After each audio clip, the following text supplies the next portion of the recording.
నమ్ముకున్నారు.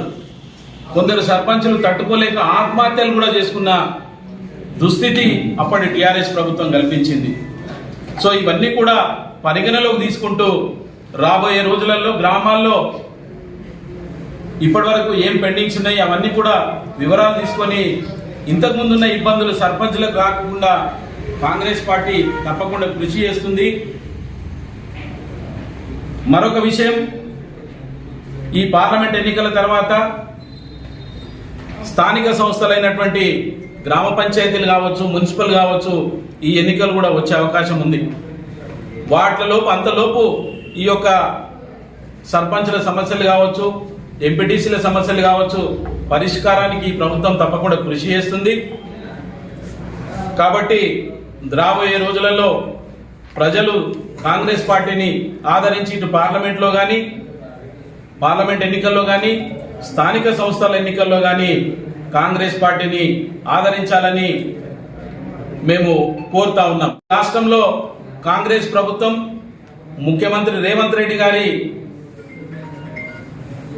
కృషితో కొనసాగుతూ ఉన్నది. ఒకవేళ ఇక్కడ తెలంగాణ రాష్ట్రం నుంచి 14-15 ఎంపీలు కాంగ్రెస్ పార్టీ గెలిస్తే దేశవ్యాప్తంగా దీని ఎఫెక్ట్ ఉంటుంది.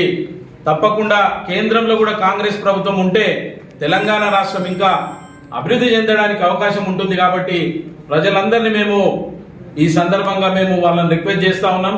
తెలంగాణ రాష్ట్ర ప్రజలందరినీ కూడా రాబోయే రోజులలో కాంగ్రెస్ పార్టీని గెలిపిస్తే అటు కేంద్రంలో ఇటు రాష్ట్రంలో ఒకే ప్రభుత్వం ఉంటే అభివృద్ధి జరిగే అవకాశం ఉంటుంది. కాబట్టి ప్రజలందరూ కూడా ఒకసారి ఆలోచించాలని కోరుతా ఉన్నాం. జిల్లా కాంగ్రెస్ పార్టీ అధ్యక్షులు కొమ్మూరి ప్రతాప్ రెడ్డి గారి అధ్యక్షతన మరియు మహిళా కాంగ్రెస్ అధ్యక్షురాలు, ఇతర స్థానిక నాయకులు, మహిళలు ప్రతి ఒక్కరి సహకారంతో రాజీవ్ గాంధీ పంచాయతీరాజ్ సంఘటన మహిళా సదస్సు ఈ జిల్లాలో రాష్ట్ర వ్యాప్తంగా చేస్తా ఉన్నాం. అందులో భాగంగా తొందరలోనే ఈ యొక్క జనగాం జిల్లాలో కూడా చేస్తాం. దానికి సన్నాహక సమావేశం ఈరోజు జరిగింది.